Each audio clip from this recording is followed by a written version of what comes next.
Lucas 17, versículo 3 ao versículo 5. Acautelai-vos, se teu irmão pecar contra ti, repreende-o. Se ele se arrepender, perdoa-lhe. Se por 7 vezes no dia pecar contra ti, e 7 vezes vier ter contigo, dizendo, estou arrependido, perdoa-lhe. Então disseram os apóstolos ao Senhor, aumenta-nos a fé. Toma o seu lugar. Obrigado. Não há saúde emocional para nós. Não há saúde emocional para o nosso casamento, para a nossa família, se nós não perdoarmos. O perdão é uma necessidade absoluta. O perdão é a faxina do nosso coração, da nossa mente, da nossa alma. Tem pessoas adoecidas emocionalmente porque não perdoam. O perdão é a cura das emoções. O que muitas vezes a nossa família precisa, nosso casamento precisa, nossos relacionamentos precisam, é de libertação emocional. Tudo trava na nossa vida quando as nossas emoções estão aprisionadas. Quando nós estamos com as nossas emoções aprisionadas, principalmente a nossa relação com Deus é afetada. E Jesus disse que se nós não perdoarmos, nós não podemos orar. Nós temos dificuldade na nossa comunicação com Deus, na nossa oração, na resposta que Deus tem a nos enviar, quando nós não perdoamos. O nosso perdão fica retido. Nós não podemos entregar a nossa oferta no altar se não perdoarmos. Nós não podemos viver saudavelmente, porque o perdão retido nos adoece emocionalmente, nos adoece fisicamente. Tem pessoas que estão com doença no corpo porque não perdoam. A Bíblia diz que se nós não perdoarmos, nós somos entregues aos verdugos da alma. Tem pessoas que vivem com perturbações, simplesmente porque não perdoam. Tem pessoas que vivem sem paz, porque não conseguem perdoar. Ou seja, o perdão é uma necessidade vital para nós termos saúde emocional e para nós termos paz com Deus e para que a gente viva bem em família. E, na verdade, o perdão até chega a ser uma questão de bom senso. Porque quando você não perdoa uma pessoa, você fica com aquela pessoa na sua mente, quase que sempre. Quando você nutre ressentimento contra aquela pessoa, você almoça com aquela pessoa na mente. Tem gente que perde até a fome. Quando você deita, aquela pessoa é como se estivesse deitando junto com você, porque ao colocar sua cabeça no travesseiro, o seu pensamento é elevado àquilo que aquela pessoa fez. Nós nos tornamos prisioneiros das ações daquela pessoa. E aí a gente vive numa masmorra emocional. E a gente acaba, no final das contas, convivendo 24 horas e corroendo aquilo dentro de nós, constantemente. Mesmo que você chegue em casa cansado e deite, é como se aquela pessoa deitasse do seu lado e atormentasse a sua mente com aquilo que ela fez. Um pesadelo isso. E por aí vai, irmãos. O perdão, ele cura. O perdão, ele liberta. O perdão, ele é maior do que o ódio. É maior do que o rancor. Ele é maior do que o ressentimento. É como eu disse, ele é a cura das emoções, a cura da mente e a cura da alma. E o Senhor Jesus aqui em Lucas, o texto que lemos, no capítulo 17, versículo do 3 ao 5, nos fala como que a gente deve lidar com essa questão do perdão. E a primeira coisa que Jesus ensina é que nós devemos ter cautela. Ele diz aqui, acautelai-vos. E quando ele diz isso, é porque até no processo de pedir perdão para alguém, nós podemos acabar por machucar mais ainda esse alguém. Às vezes, quando se vai pedir perdão para o outro, se perde de maneira rancorosa, ressentida. Se pede o perdão para aquela pessoa, já jogando na cara dela aquilo que ela fez. E ele diz aqui, acautelai-vos. Em outras palavras, se você não tiver um cuidado na hora de pedir perdão, você pode acabar humilhando mais ainda a outra parte. Por quê? Quando se trata de perdão, estamos falando de pessoas machucadas, de pessoas feridas, de pessoas que estão moídas, doídas. E aí a gente tem que ter tato, tem que ter jeito, tem que ter cautela para não machucar mais ainda. Isso acontece muito dentro de casa. Quando se pede o perdão para tentar resolver aquilo, mas o coração não está resolvido. Aí as palavras saem como farpas. E você, em vez de resolver aquilo, você acaba por destruir mais ainda aquilo. Então, é cautela, jeito, tato, para não machucar ainda mais. E não abrirmos ainda mais essa inimizade, né, relacional. Quando Jesus ele lida com a mulher adúltera, aquela mulher que foi apanhada em adultério, os fariseus pegam aquela mulher, jogam aos pés de Jesus, e eles dizem, olha, a lei diz que pessoas que cometeram esse tipo de pecado devem ser apedrejadas. E tu, o que dizes? Aquela mulher já estava machucada, já estava doída, moída, humilhada, envergonhada. E agora eles lançam esse fardo ainda maior sobre ela. Ela precisa ser morta em praça pública, com pedras.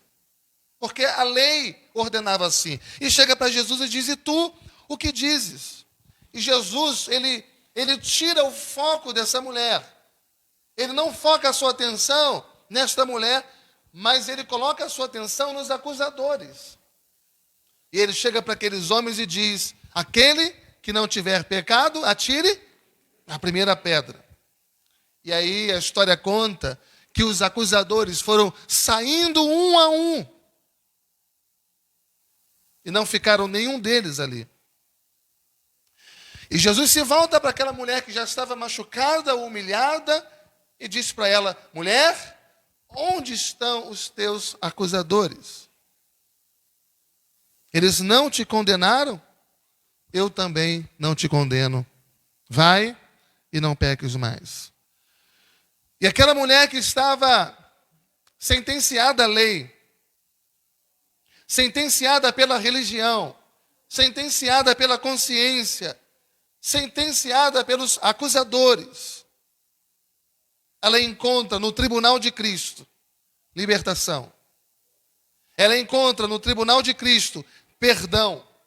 Ela encontra restauração. Ela encontra em Jesus oportunidade para recomeçar a sua vida. Entenda que Jesus, ele não lidou de maneira leviana com o pecado daquela mulher. Pelo contrário, ele se aproxima dela e ele exige rompimento com o pecado. Ele falou, vai e não peques mais. Mas ele tratou aquela mulher de maneira digna e trouxe a ela a bênção da possibilidade da reconstrução da caminhada da vida dela. E Jesus Cristo disse ainda, acautelai-vos. Se o teu irmão pecar contra ti, vai até ele e repreende-o. Se ele te ouvir, perdoa-o. Observa você que Jesus está dizendo aqui que se duas pessoas estão magoadas, uma com a outra, quando há uma possibilidade de separação, de uma relação significativa, marido e mulher, pais e filhos, irmãos com irmãos, amigos com amigos. A solução não é dar tempo ao tempo. Porque uma das coisas que a gente mais ouve é: dá tempo ao tempo. O tempo apaga tudo. O tempo acalma os ânimos. A grande questão é que o tempo não é um santo remédio quando se trata de feridas emocionais. Quando se trata de feridas emocionais, quanto mais tempo você dá, mais a ferida aumenta. Aquele problema, principalmente dentro de casa, precisa ser resolvido rapidamente. A Bíblia nos orienta: não deixar o sol se pôr sobre a nossa ira. Ou seja, não espere chegar o dia de amanhã. Não espere passar mais um dia com seu coração irado. Resolva logo. A gente pode perceber isso como exemplo no caso de Jacó e Esaú. 2 irmãos, 20 anos se passaram, mas a ferida estava lá. Foi dado o tempo ao tempo e não resolveu nada. Nós temos o caso dos irmãos de José. Passaram-se 22 anos. A preocupação estava lá. O tempo pode gangrenar a ferida em vez de curá-la. Acautelai-vos. Muito cuidado. Também Jesus está dizendo que o silêncio não é um santo remédio. E o silêncio também não é sinal de perdão. Não é porque a situação foi silenciada que ela foi perdoada. Não é porque a outra parte está quieta e relevando que a situação está resolvida. Lembra você quando Davi adultera com Batseba? Ele guardou em silêncio aquele pecado. Ele guardou aquele segredo no seu coração.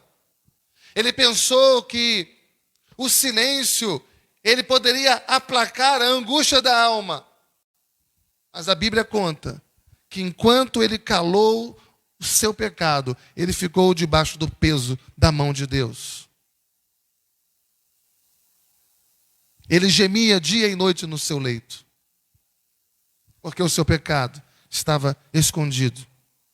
Porque, na verdade, o pecado não é como uma poeira que você pode jogar debaixo do tapete. O pecado, ele precisa ser tratado. O problema que acontece, ele precisa ser tratado. A dificuldade precisa ser resolvida. Não se pode jogar debaixo do tapete e achar que o tempo vai se encarregar de limpar aquilo. É preciso lidar com aquele problema, principalmente dentro de casa, com o confronto respeitoso, o diálogo, com a situação de acertar e não de esconder. O que acontece é que às vezes a gente prefere a comodidade da omissão. A gente acha que silenciar, que se calar, engolir aquilo, é mais cômodo. A gente acha que o confronto é desconfortável. Mas às vezes o desconforto do confronto, às vezes não sempre, é mais necessário do que o conforto da omissão. Quando se quer lidar com a questão do perdão dentro de casa, do perdão relacional, é preciso confrontar. Porque o confronto expõe o problema para que esse problema seja combatido. Outra coisa, Jesus ensina nesse texto que o perdão é incondicional. Você não pode esperar que uma condição aconteça para que você perdoe. Ele diz assim: se por 7 vezes no dia, imagina hoje, o dia inteiro, 7 vezes, alguém peca contra ti. Se por 7 vezes no dia pecar contra ti o teu irmão, e 7 vezes ele vier contigo dizendo, estou arrependido, perdoa-lhe. Perdoa-lhe. E a verdade, irmãos, é que essa é uma situação completamente inusitada para nós. Porque eu não conheço ninguém que tenha pecado contra outra pessoa 7 vezes no mesmo dia e 7 vezes tenha pedido perdão para aquela pessoa. Aliás, também está escrito em Mateus 18, quando Jesus, ele falava ali também a respeito da reconciliação, Mateus 18. Se o teu irmão pecar, vai a ele. Se ele te ouvir, ganhaste o teu irmão. Se ele não te ouvir, leva 2 testemunhas. E se ainda não ouvir, fala para a igreja. E naquele momento Pedro levanta uma pergunta para o mestre. Fala, Senhor, até quando devemos perdoar um irmão? Até 7 vezes? Pedro está lembrando dessa passagem aqui. Se o seu irmão vier 7 vezes errar contra ti, mas se arrepender, perdoa-o. E aqui ele diz, olha Senhor, até quando devemos perdoar o nosso irmão? 7 vezes? Pedro também está pensando no número da perfeição. Mas Jesus disse, não apenas 7, Pedro, mas 70 vezes 7. É claro que Jesus não está aqui lidando com uma questão matemática. 70 vezes 7 vai dar quanto? 490. 490 vezes ao dia. Jesus não está lidando com uma questão matemática aqui. Jesus está dizendo que o perdão é ilimitado. O perdão é incondicional. Não devemos esperar uma condição favorável, especial, para que a gente perdoa. Mas devemos perdoar como Cristo, como Deus em Cristo nos perdoou. O perdão, ele não é o exercício da justiça. O perdão é a aplicação da misericórdia. É a prática da graça. E aí, quando os discípulos, então, nesse texto que nós estamos, eles ouviram esse discurso de Jesus, só restaram a eles chegar para Jesus e dizer, Senhor, aumenta-nos a fé. Ou seja, eu não tenho fé suficiente para isso. Ou seja, parece que o que o Senhor está pedindo é algo surreal, é algo inalcançável. E aí eu vou dizer para você uma coisa, o perdão realmente, ele não é uma coisa natural. O perdão não é algo que é produzido por nós mesmos, naturalmente. O perdão é uma obra da graça de Deus. Você só perdoa incondicionalmente, ilimitadamente, porque você está cheio da graça de Deus. Porque você está cheio do Espírito Santo. Só quando Deus opera em nós. Só quando Deus opera em nós. Só quando Deus aumenta a nossa fé. Só quando Deus vem pelo seu Espírito e quebranta o nosso coração. Não adianta você tentar fazer isso com a força do braço.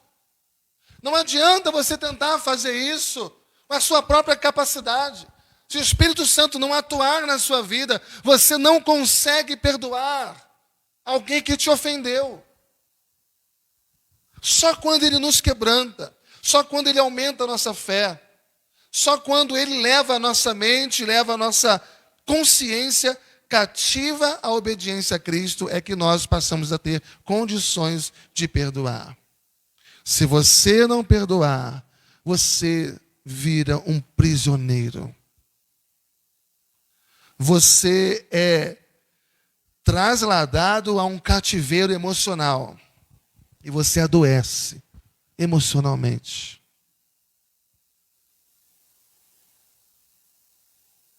Então, reter, alguém já disse que reter o perdão, guardar mágoa. Olha só, é como se você bebesse um copo de veneno e esperar que o outro morra. O outro não vai morrer. Você vê que mesmo que você não perdoe a outra parte, parece que está tudo bem lá, está tudo resolvido. Você está ressentido porque a vítima é você, mas o outro passa dias e dias maravilhosamente bem, mas você vai secando por dentro. Aí alguém disse isso, quando você não perdoa, quando você guarda mágoa, é como se você bebesse um copo de veneno e esperasse que o outro morra. Ou seja, você se autodestrói. E por quê? Porque a mágoa é destrutiva. A mágoa separa. A mágoa cava abismos. E a gente não foi chamado para cavar abismos. A gente foi chamado para construir pontes de relacionamentos. Principalmente dentro de casa. A Bíblia diz que Deus em Cristo nos perdoou completamente. Deus em Cristo nos perdoou perfeitamente. Deus em Cristo nos perdoou eternamente. E a Bíblia diz mais, diz que Deus, Ele perdoa os nossos pecados. E deles não se lembra mais. Deus não joga na nossa cara todos os dias os nossos erros. E a gente continua errando. Mas Ele lança no mar do esquecimento. Em outras palavras, diz que Ele não cobra mais a nossa dívida. Ele não nos cobra mais. Então é desse jeito, irmãos, que a gente deve perdoar uns aos outros. Talvez você precisa até de pedir perdão para alguém. Quem sabe o que você precisa é mandar um e-mail para alguém, mandar uma mensagem, um WhatsApp, fazer uma ligação, fazer uma visita para acertar as contas. O que você não pode mais é guardar mágoas no seu coração. Há muitas famílias magoadas, há muitos casamentos magoados, há muitos relacionamentos magoados. Não guarde mais mágoas no seu coração. Confesse, peça perdão, perdoe, para que você seja curado, para que você seja restaurado, para que você seja liberto, para que você tenha paz, para que você tenha vida plena, para que você tenha vida abundante na presença de Deus. Amém? Eu quero orar pela sua vida, pelo seu casamento, pela sua família e colocar a sua vida, sua família, seu casamento no altar de Deus e pedir a Deus para que Ele, na sua infinita graça, capacite você a perdoar e a pedir perdão. Feche os olhos. Deus querido, obrigado, Senhor, pela Tua palavra. Obrigado, Senhor, porque a Tua palavra, ela sempre é desafiadora. A Tua palavra sempre nos capacita. Obrigado, Senhor, pela capacitação que o Senhor nos dá quando o Senhor derrama a sua graça sobre nós.